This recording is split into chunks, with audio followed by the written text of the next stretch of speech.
Yo, salut tout le monde, c'est Inspiring, j'espère que vous allez bien. On se retrouve aujourd'hui pour une petite vidéo, j'essaie de vous faire des petites vidéos, parce qu'en ce moment j'ai pas vraiment le temps de faire des grosses vidéos, en raison de mes euros blancs, et puis j'ai pas mal de taf à côté quand même. J'espère qu'elles vous plaisent quand même. Aujourd'hui on va parler de 3 champions qui reviennent en force dans la méta, à savoir Vladimir, Gragas et Kalista. On va voir ensemble qu'est-ce qui a fait leur retour, qu'est-ce qui les a rendus forts pour qu'ils reviennent tout simplement, et quels sont les stuffs à prendre pour pouvoir carry. C'est parti. On va commencer par Kalista.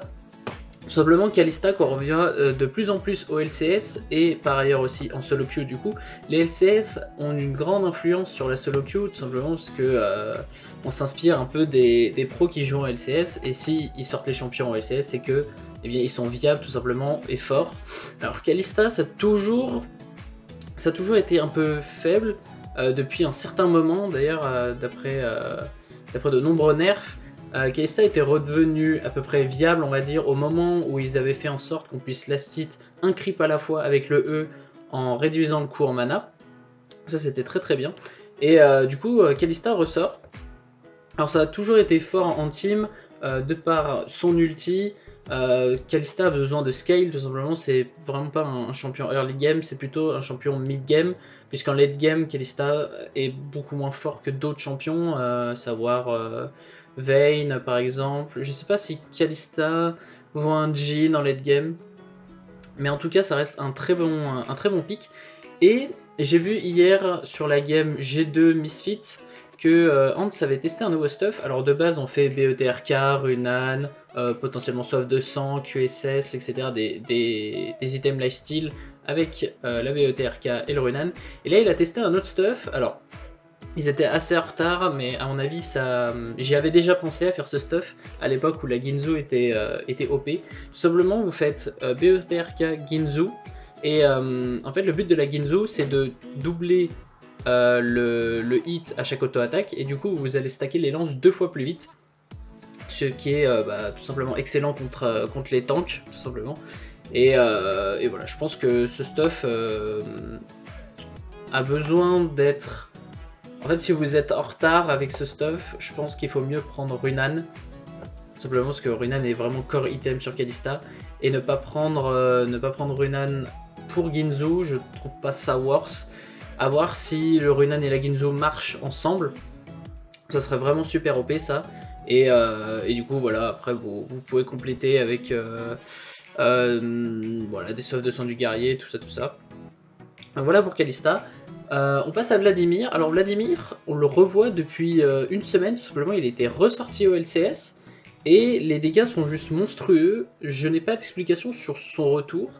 Il aurait pu être ressorti bien avant, au moment où par exemple Syndra était OP, Victor était OP, parce que Vladimir est un très bon contre aux AP Burst, dû à sa pool et dû à sa régène de base. Pardon. Et il est ressorti depuis une semaine au LCS, alors je n'ai pas d'explication sur son retour puisque les items que Vladimir achète n'ont pas été touchés. Vladimir n'a pas été touché depuis de nombreux patchs. Et tout simplement, on a vu au LCS qui pouvait one-shot level 6. Il mettait le R, il mettait son E maxé plus le Q. Disparition. Donc voilà, c'est sûrement un contre aux AP, mais du coup ça aurait été ressorti avant. Voilà.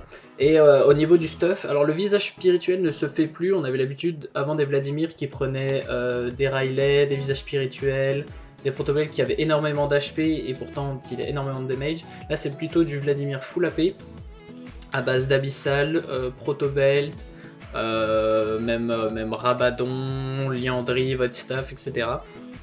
pour vraiment avoir le plus de burst possible. Et du coup, dernier champion qui revient en force lui aussi, et lui c'est pas que au LCS, mais c'est aussi surtout en solo queue, on en voit de plus en plus, c'est Gragas. Gragas qui ressent de plus en plus en top lane. Gragas était un champion oublié depuis le nerf de son R, donc du coup le casting time de son R qui se lançait beaucoup moins vite, et du coup qui faisait en sorte bien que Gragas était très low tier comparé à beaucoup de champions du nerf de son ulti. Et là il revient en force sur la top lane, en build tank, souvent les gens ne build pas d'AP, et ça fait énormément de dégâts. Alors là aussi, je n'ai pas d'explication sur son retour, tout simplement parce que Gragas n'a pas été touché durant les derniers patchs, et les items qu'il achète non plus, mais voilà, c'est un OP pick que les gens ont redécouvert, qui est joué au LCS en top lane. Il est moins joué en jungle, mais au LCS un peu plus. Mais en solo queue, c'est vrai qu'on le voit plus en top. Donc pourquoi pas, hein, c'est bien, ça offre de la diversité à la méta. Et on voit l'influence qu'a les LCS quand même sur les solo queue et sur la méta, qui est assez importante. Du coup, qui permet de faire ressortir des champions un peu oubliés. Et voilà, moi je trouve ça cool. Donc voilà, c'est la fin de cette petite vidéo. N'hésitez pas à me dire ce que vous en avez pensé dans les commentaires. Je vous fais des gros bisous. Je vous aime, c'était Inspiring. Ciao.